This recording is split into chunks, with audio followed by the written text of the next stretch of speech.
다음 이야기 짚어보겠습니다. 소중한 보금자리가 90분 만에 화마에 휩쓸렸습니다. 3명이 숨지고 60명이 넘는 부상자를 낳은 광명 아파트 화재. 도대체 왜 이렇게 피해가 커진 건지 의문점들 짚어보겠습니다. 이남희 기자, 일단 영상을 보면 10층짜리 아파트가 그야말로 순식간에 타버렸어요. 그러니까요. 저렇게 불이 건물 바닥에서부터 통째로 아파트를 집어삼키는 모습 저희 보여드리고 있는데, 일단 도대체 이 불이 어디서 시작됐는지는 추정이 됩니까? 일단 저곳은 광명시 소화동 10층짜리 아파트 어젯밤 9시쯤에 불이 나기 시작합니다. 네. 이 불이 발생하는 것은요. 1층 주차장, 그러니까 1층에 있는데 사실 천장에서 불이 시작이 됐다고 합니다. 근데 이 불똥이 튀면서 1층의 주변에 한 20대 정도가 주차가 돼 있었거든요. 그렇군요. 이 주차된 차들한테 불똥이 다 튀면서 굉장히 불이 커진 겁니다. 그러면서 불붙은 불이 1시간 20여 분 만에 꺼지긴 했지만은 1층에서 발생해서 대피도 쉽지 않았고요. 그래서 어제 3명이 돌아가시고 3명이 숨지고 62명이 다치는 그런 큰 사고가 벌어진 겁니다. 아니, 그러니까 사람들이 대피를 해야 할, 어떻게 보면 1층에서부터 불이 시작됐다는 겁니다. 전희연 평론가. 그런데 심지어 이 아파트, 그러니까 화재에 좀 빠른 대응이 어려운 어르신들이 많이 거주하고 계셨다고 해요? 그렇습니다. 어르신들도 건강이 괜찮은 분은 화재나 이런 걸 발견하면 빨리 뛰어갈 수가 있겠죠. 그런데 이 아파트는 예전에 연립주택이 있던 자리에서 지어진 거라고 하는데, 연세가 드신 분들도 많고 또 사정이 어려워서 폐지를 주며 살아가는 그런 분들도 많은 것으로 알려져 있습니다. 네. 불이 나면 노인들이 빨리 움직여야 되는데 아무래도 어려운 사람들, 나이 드신 분들이 많은데 대피가 좀 어려웠다라는 주민들의 증언이 많이 나오고 있다고 하는데요. 이런 가정도 있었다고 합니다. 가족들이 모두 외출했는데 중장년 남성 혼자 남아 있었다는 거예요. 네. 그렇다 보니까 뒤늦게 화재가 발생한 걸 알고 겨우겨우 도망쳐 나와서 목숨은 건졌다고 하는데, 이제 어떻게 살아야 되지? 살아난 건 다행이지만 참 앞으로 살아갈 길이 막막하다. 이렇게 생계를 또 걱정하는 소식도 전해지고 있습니다. 그렇군요.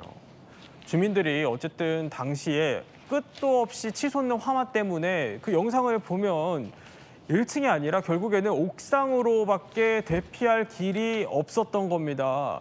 마치 거대한 아궁이처럼 불이 커졌다, 이런 얘기들이 나오고 있는데, 근데 이게 아파트의 구조 때문인 점도 있습니까? 네, 그렇습니다. 지금 경찰과 소방당국에서 조사를 하고 있는 내용에 따르면은 일단 불이 시작한 곳이 벽이 없이 기둥만 설치된 1층, 그러니까 필로티 주차장이었다라고 지금 그렇게 파악되고 있습니다. 네. 필로티 주차장 같은 경우에는 이 사방이 개방되어 있기 때문에 불의 연소에 필요한 그 산소 공급이 매우 쉽고, 그래서 아궁이 효과라고 할 수 있는 그런 효과가 발생한다고 합니다. 그래서 그렇군요. 1층에서 발생한 그 불길, 그리고 그 연기가 마치 이제 굴뚝을 타고 올라가듯이 위층으로 빠르게 확산이 되면서 그로 인해서 화재 그리고 피해가 훨씬 더 커질 수 있다라고 알려주고 있습니다.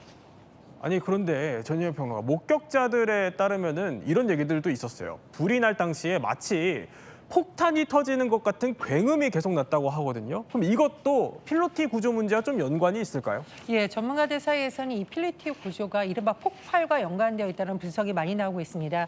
그 이유는 필로티 구조는 1층은 비어 있지만 그 1층 위로부터 천장이 시작되잖아요. 그 천장에 밀폐된 공간이 있는데 그 공간에 바로 배선이라던가 전선이 밀집되어 있습니다. 그런데 불이 나서 이 불길이 천장을 뚫고 올라가게 될 경우에 밀폐된 공간 안에 가스와 산소가 밀집되게 됩니다. 그렇게 되면 어떻게 될까요? 그야말로 큰 소리가 나면서 폭발하게 되는 겁니다. 아우터 플래시 오버라고 불리는데요. 사실 자료를 찾아보면 이번 화재뿐만 아니라 과거에도 비슷한 구조를 가진 아파트라던가 건물에서 굉음이 들리고 폭발이 일었다, 이런 증언들이 나온 것을 볼 때 아마 이 구조와도 상당히 연관이 있다, 이렇게 추측을 할 수 있는 근거인 것으로 보입니다.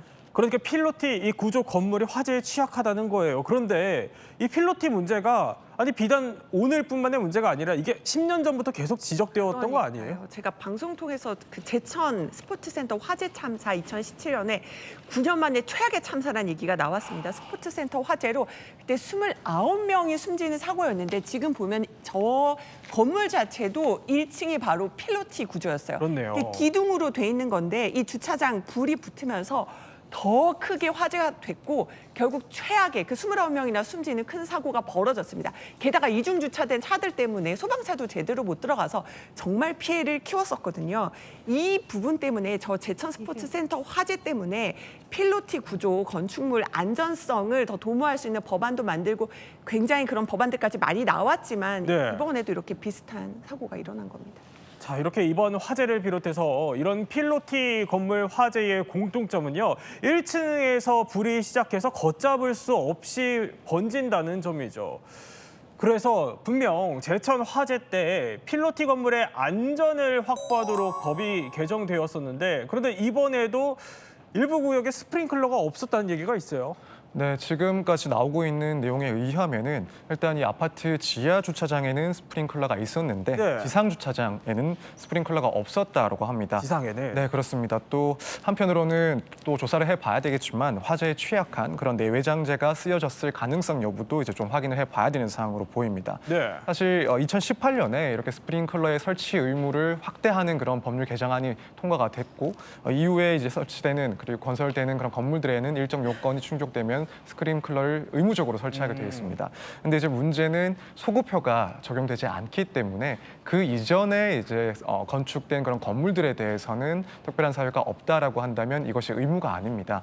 그러다 보니까 지금 2018년 이후에는 뭐 6층 이상 건물에 대해서는 스프링클러를 설치해야 되지만 지금 이 아파트 같은 경우에는 그 이전에 설립이 된 건물이라서 네, 이게 다 설치가 되지 않았을 가능성도 일단 있지 않나 이렇게 보여집니다. 그러니까 소급 적용이 안 됐으니까 이게 스프링클러 의무 대상이 아닌 걸로 보인다 이런 설명이신 거예요. 그런데 여전히 5층 이하 건물은 스프링클러가 없어도 된다면서요? 네, 그렇습니다. 일반적인 건물 같은 경우에는 5층 이하의 건물이다라고 하면 스프링클러에 이제 설치 의무가 없습니다. 물론 예외적으로 그 규모가 일정 규모 이상이다, 혹은 뭐 의료기관이라든가 기숙사와 같은 특정 용도를 가진 건물들 같은 경우에는 의무가 부과되긴 하지만 보통은 의무 부과 대상이 되지 않습니다. 그러다 보니까 이런 화재가 발생했을 때 뭐 현실적으로 스프링클러의 그런 설치를 강제할 수는 없긴 하겠지만 한편으로는 안전과 관련된 문제이기 때문에 이런 보조나 지원금 등이 좀 지원이 돼서 이런 설치 등에 대해서 보다 충분히 이루어질 수 있는 그런 방책을 마련해야 되는 건 아닌가라는 이야기가 나오고 있습니다. 사실 화재가 전열평가 층수를 뭐 가리면서 나는 건 아니잖아요. 그렇습니다. 그렇다 보니 제도를 개선해야 된다. 모든 건물로 규제를 조금 더 안전에 대해서만큼은 강화해야 된다. 이런 목소리가 나오고 있는 겁니다. 실제로 5개월 전의 사례를 한번 살펴보면 2월에 서울의 한 여고에서 불이 났습니다. 필로티 구조의 4층짜리 건물이었는데 당시에도 순식간에 불길이 번지고 굉음이 들렸다는 증언이 나온 바 있고요. 또 다른 학교에서도 원래 그렇게 큰 화재가 아니었는데 네. 불이 나면서 4층 전소가 될 뻔한 큰 사고가 있었습니다. 당시에도 주차장에 이 필로티 구조는 있었는데 스프링클러가 설치되지 않았던 것으로 나타나고 있거든요. 그렇다 보니 말씀해 주신 것처럼 건물 층수를 기준으로 제한해 두는 것이 맞느냐라는 지적이 나오고 있고요. 앞으로는 모든 건물을 대상으로 천장에는 불연용 소재를 사용하고 또 스프링클러 설치를 하도록 제도를 개선해야 된다. 이런 목소리가 높아지고 있습니다. 네, 또 다시는 이런 일이 없게 또 제도 정비가 필요한 시점이라는 생각이 듭니다. 자, 속보가 하나 들어와서 소개해드리겠습니다. 윤석열 전 대통령의 구속 적부 심사가요, 신문 4시간 50분 만에 조금 전에 종료됐다는 속보가 전해지고 있습니다. 자, 일단 신문이 종료가 됐는데 서정민 변호사, 결과 어떻게 좀 보세요? 일단 결과를 개인적으로 예측을 하자면 네. 일단 이 청구가 인용될 가능성은 낮지 않나라고 생각을 하고 있습니다. 물론 윤 전 대통령 측에서 다수의 주장들을 해온 것은 사실입니다. 그래서 특히 지금 이중 구속 등의 문제 등을 들어서 과거에 한번 석방이 된 사실이 있기 때문에 추가적으로 구속을 하기 위해서는 예를 들어 중요한 증거가 새로 발견되었어야 되는데 그러한 사항이 아니다. 따라서 이런 구속 상태가 부적법하다라는 그런 법리적인 주장부터 해서 네. 사실관계도 당연히 따지고 있을 거고 그밖에 건강상 문제 등도 들어서 주장을 하고 있긴 합니다만 결국 법원에서 판단을 했을 때 이런 법리적인 주장과 관련해서는 조금 설득력이 떨어진다라고 판단할 가능성이 높다라고 보고 증거인멸의 우려 역시도 구속 이후에 어떤 사정 변경이 생겼다고 보기에는 어려운 시점이라고 보여집니다. 그렇다면 건강 문제 고려할 수 있긴 하지만 앞서 설명을 드린 것처럼 이 부분이 구속 여부를 네. 판단하는 데 있어서 중요한 문제는 아니기 때문에 예측을 하자면 구속이 계속될 가능성이 조금 더 높다라고 보고 있습니다. 지금 종료됐으면 이르면 오늘 저녁쯤엔 나오겠죠, 결과가? 네, 일단 심리가 끝나면 형사소송 규칙상으로는 24시간 이내에 이제 판단을 내리도록 되어 있습니다. 네. 다만 일반적인 경우랑 비교했을 때 물론 시간은 더 걸릴 수 있긴 하지만 이르면은 오늘 저녁쯤이나 혹은 적어도 내일 이른 시간에는 판단을 받지 않을까 생각이 됩니다.